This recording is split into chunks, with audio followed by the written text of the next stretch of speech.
But you know, there is one streamer that you know, forgot to turn off the camera. Yeah. Yeah. Do you know? Have you seen that one? Well, I know of one. I dare not say the name. Nah, he doesn't deserve attention. He's a piece of shit. Stuff that had their advertising slapped on them. And they were like, we don't want this. If you remember, this was actually at the time, PewDiePie had put out, I guess, either a stream or a video where I guess he had maybe said the N-word or something like that. And an advertiser saw that their ad was on the video and they flipped out. They were like, that's it. And all these major advertisers, pretty much within the course of 1 week, pulled the plug on their ads on YouTube. So overnight, people who were making a living on YouTube like me on ad revenue lost their livelihood. Like, it was like, wow, I'm all of a sudden making less than half of what I was making a week ago. What the hell's going on? And YouTube had no answers for anybody. Basically, we fucked up and we're not going to fess up to it. Okay? So when that happened, I had to change up my formula. I knew there was no way I was going to be able to make a living doing these on-demand videos on YouTube, ignoring a streaming audience. It just wasn't viable anymore. Okay? Maybe it would have been if I hadn't had that major issue happen to DSP Gaming in 2015 where the channel fell out of search results, but it did. Okay? What can you do? I couldn't help the fact that trolls hit me with false copyright strikes and destroyed the channel, and now it doesn't show up in search anymore, you know? It was one thing to have that dip happen, but then to have that dip happen and then have my ad revenue halved, I wasn't going to be able to make a living anymore. Okay? So, what I decided to do was change up everything. And pretty much we talked about it on streams together, and on the fly we decided I was going to try to be a full-time streamer, which means my content was going to change completely. I was going to interact with you guys on every stream. We were going to have fun conversations, shout-outs for contributions, and it was going to be the contributions on streams that were going to keep me afloat. Everything changed in 2017, okay? And since then, in 2017, I've been streaming on Twitch. I went to Twitch TV, and I was streaming daily on Twitch TV. People all said Twitch is the best place to be for streams. You want to be on Twitch. It's got the best monetization options with cheering and subs and stuff like that. And, you know, everything is working with Twitch now. Twitch streaming is the place to be. You want to go there. So I did. And I streamed on Twitch daily from 2017 all the way until about 4 months ago. So 4 years of my life dedicated to building up a streaming audience on Twitch. And I really enjoyed doing that. But what I've seen over the years is that sadly, very sadly, Twitch changed as a company. Twitch completely changed as a company. At one point, they had a actual partner manager working with me. So if I had any issues, I had someone to talk about. We could work through the issues. If they felt I'd done something wrong or not up to the code of conduct on stream, yeah, I would get in trouble for it. But then they would explain to me how it would work and how to come back from it and how to be better. And that was awesome. That was an awesome time. It really was. And then Twitch changed and decided they're not going to have partner managers anymore. They're not going to have any of this. Instead, they're just going to blanket punish people for things without even explaining to them what they're doing. Twitch became a website that became more focused on making money than actually the content that was being put out. So you ended up seeing really disgusting, sexualized streamers doing things like sitting in hot tubs in bikinis, licking virtual ears, and just doing really nasty fucking things that don't belong on a site that you're supposed to have your kids going on to watch video games. Okay? So with all that happening on Twitch over the years, finally earlier this year, kind of the crap hit the fan. Out of nowhere, with absolutely no warning and no explanation as to why, Twitch kicked me out of their partner program. It's not like I'd gotten several warnings and people were worrying me and saying, oh, here's what's going on. You know, you're in trouble because you're doing the wrong things. Literally, they just said, you're out, and kicked me out for no reason at all. When I inquired why this happened, it took them over 2 weeks for their legal team to respond with a very form letter response saying, oh, you violated our code of conduct for hate speech. And that was it. I said, all right, you're required by law to provide me with evidence that this happened. You can't just say it happened and kick me out. Per your own terms of service, you have to prove it. So tell me what I did wrong. Show me evidence. Or reinstate me and apologize because you made an error. They didn't either. They just decided to ignore my request, which, by the way, is against the law. So I had a choice to make. Am I going to stay on Twitch or am I going to try to do something somewhere else? For at least 2 to 3 weeks, I said maybe I'll try to tough it out on Twitch, although I knew without having revenue from things like subscriptions and cheers, only making money on tips was going to be an absolute nightmare because a lot of people didn't want to contribute via PayPal with tipping, and I didn't know how I was going to make it happen. Okay? I didn't know how I was going to make it happen. So, that being said, I did try to do it for 2 to 3 weeks. And then what happened? Twitch suspended my channel without even telling me why. Okay? Come to find out, on a stream of Returnal, of all games, what a great game, I had basically got marbles in my mouth. And I had basically said like half of one word and half of another together. And it was just a jumble of stuff that didn't make sense. It wasn't even a word. It was just, you know, misspeaking in an action, a big action sequence going on. I was trying to survive while reading the screen. And I was like, blah, blah, blah. You know, I said something that wasn't even a real word. Okay? Come to find out, trolls had mass flagged it saying that I had said the N-word. I didn't. You could listen back to the clip a million times. I never said the N-word. But Twitch is so stupid, they've just blanket believed it and suspended my channel without any kind of real confirmation. I disputed it, and within 2 hours, they removed the suspension. But I said, man, that's enough for me. Number one, they're going to kick me out of the partner program without justification at all, right? With no justification at all. How are you going to tell me that that's acceptable, right? And then, oh, now you're just going to try to stream even without being a partner. We're just going to suspend you for things you didn't do. And that was the straw that broke the camel's back for me. I was done with that. Okay? So, as of 4 months ago, which would have been, what was it, like I believe May? Because I tried to stick around there for April. If you remember, I'd done a Resident Evil 8 playthrough, and I was doing a few other things, and that's when I was playing Returnal, all of a sudden, they suspended my account. I said, enough is enough, I'm out of here.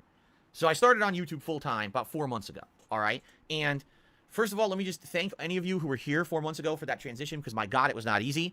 Well, I'll openly admit it was a very rough transition because things here on YouTube were very different than how they were on Twitch. This isn't even a dedicated chat room. This is an ongoing comments system that's very hard to moderate compared to Twitch.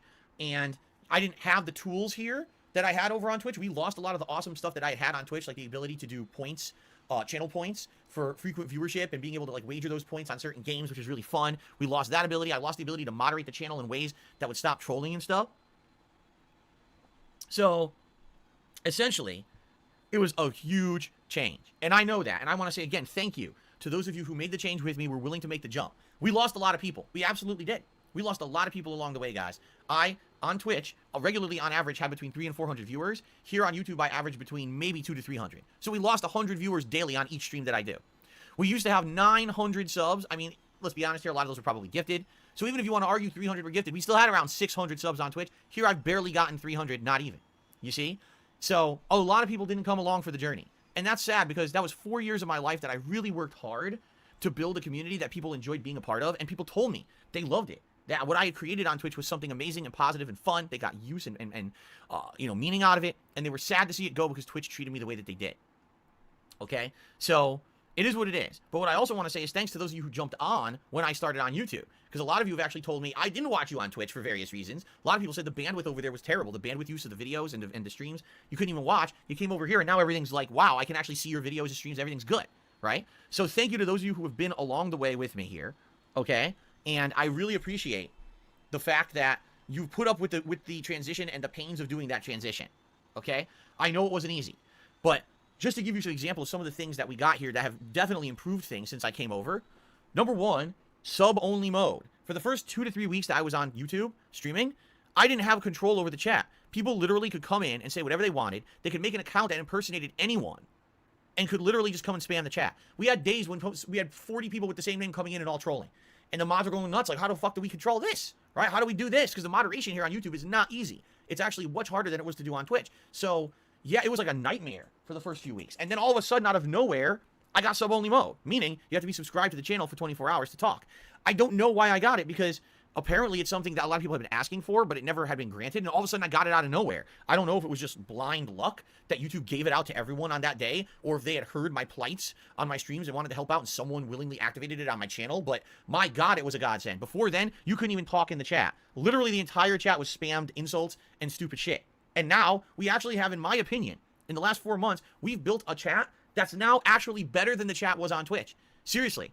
Even though there's less people on stream, the chat is more meaningful. We can have better conversations. We can actually have more detailed conversations because it's not just nonsense being spammed every 2 seconds. You see? And that's a great thing. So, thank you again to those who kind of put up with that. The early days. Some other improvements. If you haven't noticed, YouTube has added a few new things over the past few months. They literally just added the ability that when you re-member up, become a member or renew your membership, you can now put a message into that. You couldn't even do that before, which is kind of ridiculous in my opinion. But yeah, now you have that ability, which is nice.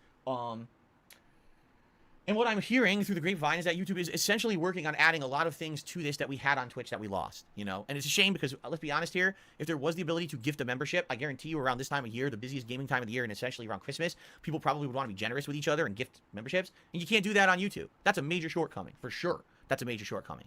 But I feel YouTube is at least trying. I just wish that they would do better. I really do. I really wish that they would actually put more improvements in more quickly. I don't know why we have to wait 4 or 5 months to get a minor improvement on YouTube streaming. It doesn't seem to make sense. You would think that they would have more ability to do things more quickly, but I don't know if it's a priority for them or what. One thing that I will definitely tell you that's frustrating with YouTube streaming is that we don't have a dedicated chat room. I love having a dedicated chat where you guys can hang out at all times. We don't have that on YouTube. Instead, I have to create a manual chat every single time I make a stream. And it's annoying because I have to keep doing these. Sometimes I forget because I'm busy or whatever or stressed out. And I'm like, and I forget to do it. And then it's time to stream and there was no chat room, so no one lined up ahead of time to be there for the stream. and then you end up with a slow start, right? That's very frustrating. And I'll be honest, there's definitely been growth these last 4 months, all right? When I started, we didn't even have a consistent 100 members. And then over the last 4 months, as you've seen, there's been membership growth every month. Now we're up to almost 300. And I would guess the next few months likely we'll get more and more, so especially because of the new releases, but also the holidays and everything coming up. More people will likely try to support the channel, and I really appreciate that. But I'm nowhere near as much as I had on Twitch. I mean, you're talking the difference of 900 to not even 300. You know, that's a lot of lost income that I had over on Twitch that's gone now. And that's why, you know, a lot of these months I'm telling you about how it's tight and I'm penny pinching and stuff to make ends meet. And it's just natural. There's nothing I can do about it. I got to be dedicated here.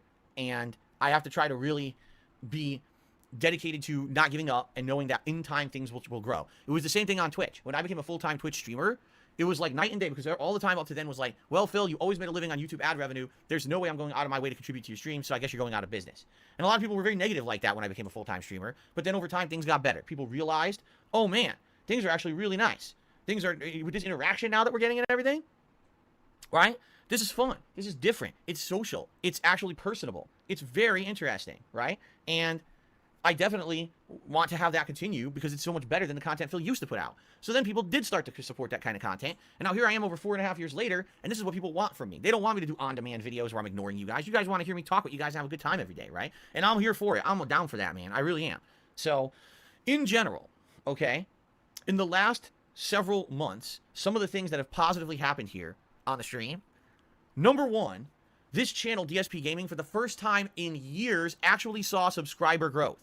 This channel was essentially stagnated and stuck around 187,000 subs for like 4 years. Literally ever since that issue happened with the false copyright claims and it kicked this channel out of YouTube search results and everything, subs completely stopped. People stopped subscribing to the channel because people couldn't find it anymore. Only legacy people were subscribed to the channel. I wasn't getting new subs anymore, okay? But now, there's a reason to sub to the channel again. People want to subscribe to know when I'm streaming so they get a notification. People want to subscribe so they can talk on the streams. So in the last few months in particular, I've actually seen a big upward trend of subs. I mean, we went from like 187 all the way up to now we're at around 194. And what's weird about YouTube that's really stupid is that you don't even know what to trust with YouTube metrics. What I mean by that is YouTube every month is telling me, oh, you have a lot of new subs. Like this month so far, it claims there's 900 or so new subscribers to the channel. All right. Wow, that's great. Then I go and look at the channel page where it says how many total subs I have, and it claims that I have less than I had at the end of last month. It's like, what? How does that make any sense? How did I gain 900 subs, but I have less than last month? And that means one of two things happened. Either they did a channel audit, and they deleted a lot of accounts behind the scenes and never said anything about it, or we've got a lot of people who come and sub, but then they only sub so that they control the chat. They get banned, and then they basically that sub doesn't count for the month, you see? So it would show, oh, 900 people sub, but actually only like 100 stuck around or something. I don't know. Who knows? I doubt that it's I really doubt we're banning 900 people a month. That sounds ridiculous to me. You know, personally, maybe I ban 2 or 3 accounts a day, and I'm sure the moderators probably do that, you know, but it's no way that we're banning insane amounts of accounts, seriously. But anyway, it is growth. The first time we've seen growth in many, many years. And what I would like to do is if we ever hit 200,000 subs, which I would be actually happy about. The thing is, over the years, I never really cared about milestones on YouTube. I never really celebrated them. But the fact that this channel was so stagnant for so long, if we had 200,000 subs, I would definitely do some kind of a special celebration. I don't know what yet, but I would absolutely do some kind of a party-style atmosphere because finally, after years of stagnation, I actually would have been able to say, hey, we did it, you know? So that's cool. We'll see what happens. Right now, like I said, we're between 193, 194. We're still a ways off, okay? But the other thing I can definitely tell you guys is a huge positive, okay? In particular, the last 1 to 2 months, not only memberships, which you guys can see because I tell you every stream how many members we have, but the super chats and super stickers are way up. That is great because if that stays on that upwards trend, that means that every month it goes up a little more. It means that we're going to get closer and closer to what I was at on Twitch, okay? My goal is that ultimately I can hit what I was at on Twitch because if that's the case, then I'll be back to being good. I told you guys earlier this year before all this crap happened, okay, with Twitch,